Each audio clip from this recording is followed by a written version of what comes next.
Hello everyone, my name is Beckett and welcome back to the channel. And today in Division 2 we're going to be going over the latest global event, SHD Exposed. And if you have a sour taste in your mouth like you did last time you played it, I guarantee come out, try it again. I found a way to actually make it fun. The way they explain it, it makes it seem like you need to do cover to cover, but don't worry, we're going to throw that straight out the window. Now it is no golden bullet, so you're not going to have that level of fun, but it is still fun if you play to its strengths. And we are going to show you how to do that. But before we get started, if you enjoy the content, hit that subscribe, and if you like the video, smash that like button. First off, before we get started, you're going to want to make sure you go to your start menu, your escape menu, and go over to the seasons and click on SHD Exposed and make sure it is activated. Even if you don't want to play it, it's very worth playing. Now, if you did not play it last time, you will get a badge, but if you did end up playing it last time, you're going to get your first reward for free, which was a named cache.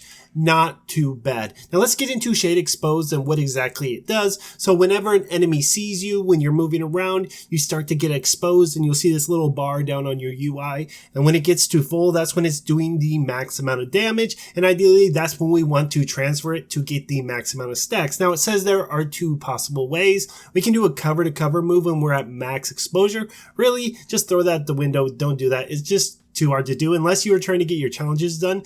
Then do that. But otherwise, we're just going to transfer with melee attacks. And you can transfer at any time. And ideally, you're going to want to make sure you're at full stack. Otherwise, you're not going to get the full benefit out of it. Now, what I was doing was just using a high armor build. A True Patriot set worked the best for me. And when you get up close, you're going to transfer it just to one person instead of multiple people. But as soon as that NPC goes down, it's going to transfer everybody into range, and you can just start chain killing and going crazy, and it actually becomes very fun that way. But if you play it with like a cover to cover move, honestly, it's not fun, and it's very hard to transfer stacks on a cover-to-cover move unless you are playing solo. Now, let's get into groups. Make sure if you hop into a group with your friends or in randoms, make sure you have it activated or whoever the leader is has it activated. Otherwise, you're not going to get any credit. Now, when you hop into matchmaking, don't worry. If it's already activated, you're only going to get match made with everyone else. And trust me, you're going to find a lot of people in groups just because the global event shop is open for this event. Now, as far as rewards, you're just going to want to make sure you do your challenges. And this, with the new global event shop system in place, it's definitely worth it just to keep it on, because every time you level up, you're going to get a star, which is used as currency. And we're going to get into the rewards in the global event shop and what is the most efficient path. What should you be spending your currency on? And trust me, it's not exotic caches, but we'll get into that in just a second. And just make sure you can only do it in certain areas, so you can't do it in raids, conflict, expedition, or the dark zone. So just go into the random heroic queue, challenging, whatever your skill level is, and do it on that setting. All right, let's hop into the challenges. We have a view of at least day one, and they're fairly easy. Eliminate hostiles while your exposure is max. That's really easy. If you are running and gunning, your exposure is going to be max pretty much at all times until you transfer.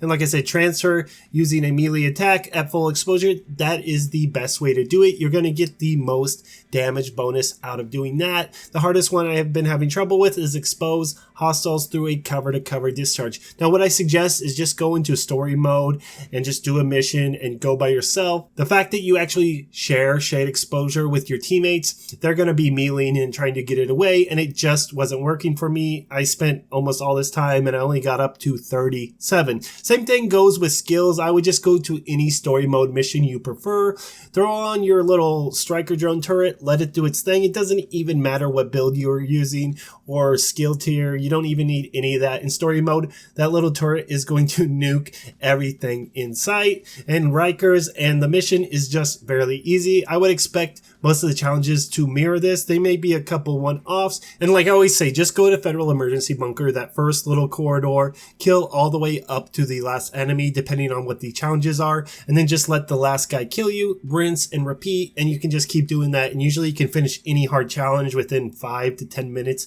at most. Now, as for the reward track, if you are just trying to get into this global event and get out and you're just not a big fan of it, I totally understand, but at least get that first tier, especially if you did it last time, and get that name cache, and at least go up to tier 6 and get the other name cache, because name caches are so worth it. I always say this, and I'm going to repeat this every time. So if you've like on my 8th or 10th global event video, I'm going to keep saying this. Get that name cache because it has every named item in the game. It's a big loot pool, but you can get certain items that you may not be able to get out in the world. Like I am still looking for Emperor's knee pads, and I have had no luck getting them, so I am still stuck using my Fox Sparrows rerolled to an armor tier, at least in a PvE scenario. Hopefully one day I'll get them in the Dark Zone, or maybe I won't, but always go after those name caches, because if you're looking for something that is in the Dark Zone, or even if something that you just haven't been able to get in the Light Zone, it is definitely worth it. Last time I got like 3 pairs of death grips, I got a bunch of claws out, a lot of stuff that you can't really get in the Light Zone, or sometimes it's just hard to find in the Dark Zone, like Devil's Due, which is an amazing backpack with perfect clutch.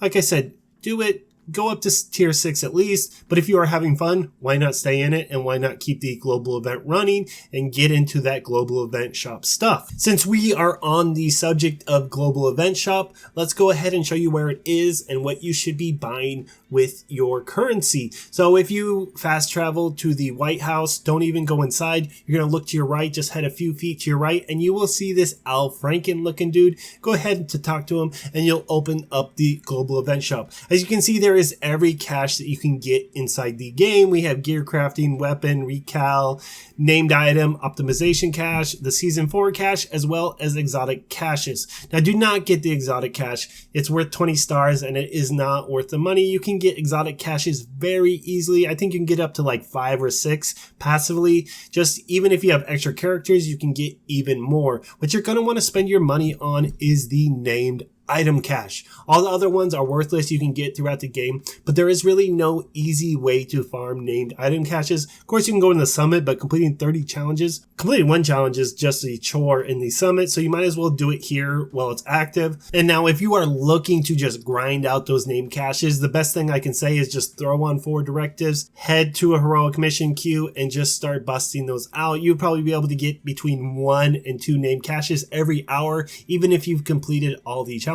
And if you haven't, then you're going to get even more. It's not really going to be that much of a trouble. We don't really have that much time to do it. We have a week, so you might as well take advantage of this time. Now, when it comes to builds, the thing I would suggest, because you're going to be taking a lot of damage if you're doing run and gun, I would honestly pick a high armor build with a memento. Scorpio pairs really good because you can CC things with that gun. But that's all I have for this global event. I will be posting the build that I will be using all week for this global event. It is quite fun seeing those fireworks and just dropping everything to the ground. Now, if you're looking for other videos, I do build videos, tutorials, Division 2 news, everything for old players to new players and everything in between. And thanks again for watching.